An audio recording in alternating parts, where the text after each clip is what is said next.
The Tampa Bay Buccaneers are on the road to take on the Detroit Lions. The NFC Divisional Round Sunday's edition of picks is on the way. We got two picks, one player prop and then one same game parlay, the Lions SGP of the week. We are 7-0 on Lions same game parlays this season. Let's try to move that to 8-0. But without further ado, my name's Austin from Calling Our Shot. I appreciate you spending some time with me. We're only talking about the Buccaneers and Lions picks in this video, but we do have a separate video that will be featured where we're going to be talking all about the second game on the slate with the Chiefs going to take on the Bills. And that video should be posted right after this one. So if you want to check that out, it'll be linked at the end of this video as well as in the pinned comment in the description down below. But without further ado, let's dive into the picks. And speaking of that Chiefs-Bills game, there is a free square live right now for only new users on Underdog Fantasy. You guys know we love Underdog. We use them a ton. But if you are new to Underdog Fantasy, if you sign up using our code COS, they will match your first deposit up to $100. Pretty cool. And you'll also get this free square for Patrick Mahomes to get 1 yard. Yeah, it's as free as it gets. He's certainly getting that done. But we're not going to talk about that. Underdog Fantasy, all the details down below. Just make sure you use our code COS or the link in the description to get that deposit match offer on your first deposit. But you guys came here for some NFL picks, and we're talking all about the Lions game, and we're going to start with the Detroit Lion first. It's going to be Sam LaPorta. I like his over 41.5 receiving yards, minus 113 on FanDuel. Now, LaPorta, the rookie tight end, been a sensation this year. And in the last game of the season, there was an injury scare where it honestly looked like he could be out for a long, long time. And then he bounced right back up and he played next week. He played 80% of the snaps last week in that divisional win against the Rams. Now, obviously, we love to see him out there. Didn't have the best week, but you've seen this season, LaPorta, 45 receiving yards or more, hitting this over in 10 of 18 games. We're including that playoff game. And he did only have 3 receptions on 3 targets for 18 yards last week. Did get a touchdown. Now, that was a little bit tougher of a matchup against the Rams than you will see this weekend against the Buccaneers. And I really like him because he's got arguably the best matchup he could ask for, because the Buccaneers on the season have allowed the second most receiving yards to opposing tight ends. The only team that allowed more than them was the Broncos. And in their first matchup between these two teams, LaPorta, 4 receptions on 11 targets for 36 yards. We even get close to 11 targets on Sunday. I would live with it not hitting, because 11 targets is astounding. And that was a pretty good indicator that the Lions recognized this was a mismatch. Him and Goff just weren't on the same page in that game. But coming back from injury, he had that 1 week where they kind of feel like they were kind of trying to figure it out if he was fully healthy. And obviously, he's probably not fully healthy, but I still do think he could easily get over this line. And we've seen LaPorta been a beast at home this year, mostly due to the production of Jared Goff, who's been really good at home. But in games at home, we've seen him at 14, 18, 29, and then clearing the over in the other 6 games. So over in 6 of 9 games, a really good matchup here. And with the Buccaneers, if they are going to come in here with the game plan, it's probably going to be 2 things. Stop the run, try to stop Amon-Ra St. Brown if you can, and really just put pressure under Jared Goff. And when he's under pressure, his number 1 and 2 guys are Amon-Ra and Sam LaPorta. And I really think LaPorta is going to get some good opportunities here. And you've seen Amon-Ra, he's been unreal at home. And I know a lot of people are going to be on St. Brown, and I will give you a hint, he'll be in the same game parlay. But like the Todd Bowles, if he's going to do anything, it's going to have to try to slow down Amon-Ra, who's been, like I said, been unreal at home.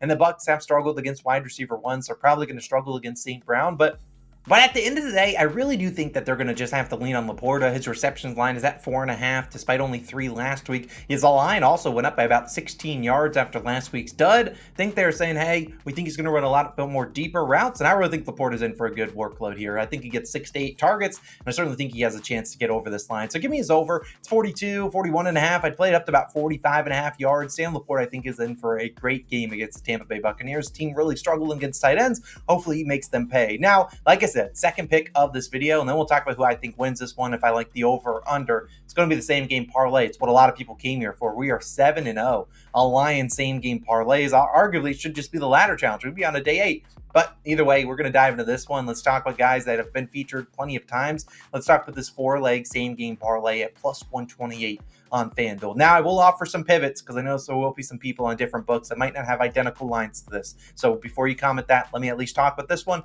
talk about the pivots. Now, Jahmyr Gibbs, 25 rushing yards. He's always there. We're going to roll with him. Amon-Ra St. Brown, like I said, 50-plus receiving yards. We'll talk about him in a second. And then Chris Godwin and Mike Evans each to record 40-plus receiving yards, plus 128 on FanDuel, risking 1 unit to win 1.28. Now, down below in the description, I will have a quick link. If you want to bet this on FanDuel, in the description, you'll see a quick link that says Austin's Lions same game parlay or something like that. You can click it and automatically load in all the likes for you. Save you a little bit of time if you want to. But let's talk about this one. And for my Bet365 people out there, because if you're on DraftKings, NFL parlays are just absolutely screwed on their book. I don't know what DraftKings does with their odds and whatever their calculator. They're terrible. I would not even play any NFL same game parlay there. However, In terms of Bet365, they don't have the 40+ option, so instead I would take Godwin for 50+, and I'd probably take Evans to 3 receptions, and if you want to take Godwin for 4 receptions too, certainly good. But let's talk about the legs here. Jahmyr Gibbs, he's been a staple of the same-game parlay the whole season. When we've done it, 25 rush yards in 14 straight games. Last week, 8 rush attempts, clutched up for 25 yards on the dot when we needed him,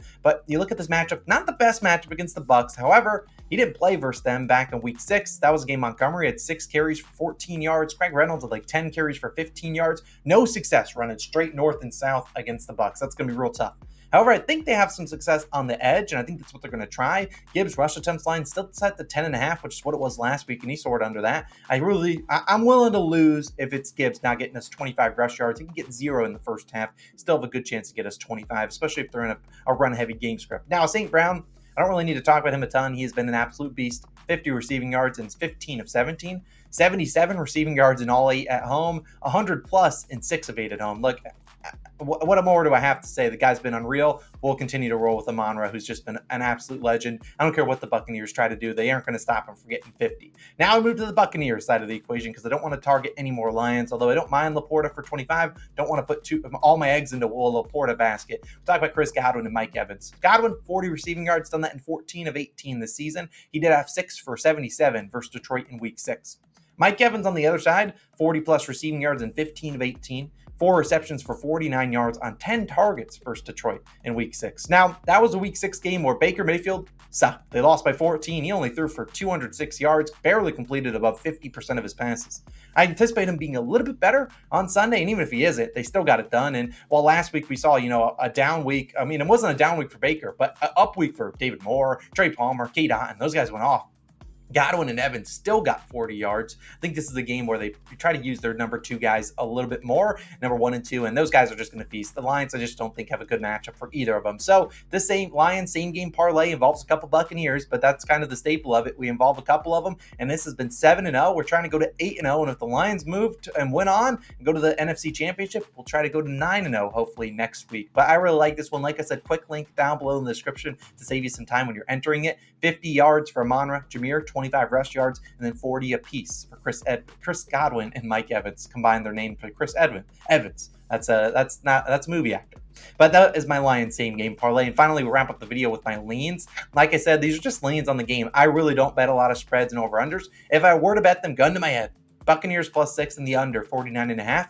Honestly, don't let my opinion sway you either way. I think the Bucs can keep this game close. You always got a chance for a backdoor there. Buccaneers, I think their defense will pose some problems for Jared Goff, and they're going to make him uncomfortable. That's what Todd Bowles is known for doing. And maybe they force a turnover or something, and maybe that's what keeps them in this game. I think their offense is going to be able to have success against the Lions, a defense that I'm not too scared of. But Lions defense looked pretty decent last week against the Rams. Gave up a lot of yards, but held them to field goals, or were able to push them out of the field goal range when it mattered most. And I like the under because I think at the same time, Todd Bowles and I think their defense can be able to do their thing and be able to hold this Lions offense at least a little bit in check. And Buccaneers offense could be an absolute just disaster class 2. Like I said, the Lions defense can force pressure and potentially make Baker Mayfield uncomfortable. Lean the under a little bit more than the Bucs +6 if I had to bet one of the two. But those are just leans. I don't track them towards my record. In terms of picks, I'm tracking towards my record. LaPorta receiving yards and the Lions same game parlay. Trying to move to 8-0. Appreciate you guys for tuning in. Like I said, I will have a separate video for that Chiefs and Bills game with 2 other picks over there. That is linked on the screen. Go check it out. Post right after this one within the next 10-15 minutes. So probably by the chance you're watching this video, it is live. But you guys have a wonderful Sunday. I'll recap how all of our picks did on Saturday and Sunday in next week's championship round videos, and I'll see you guys then. Peace.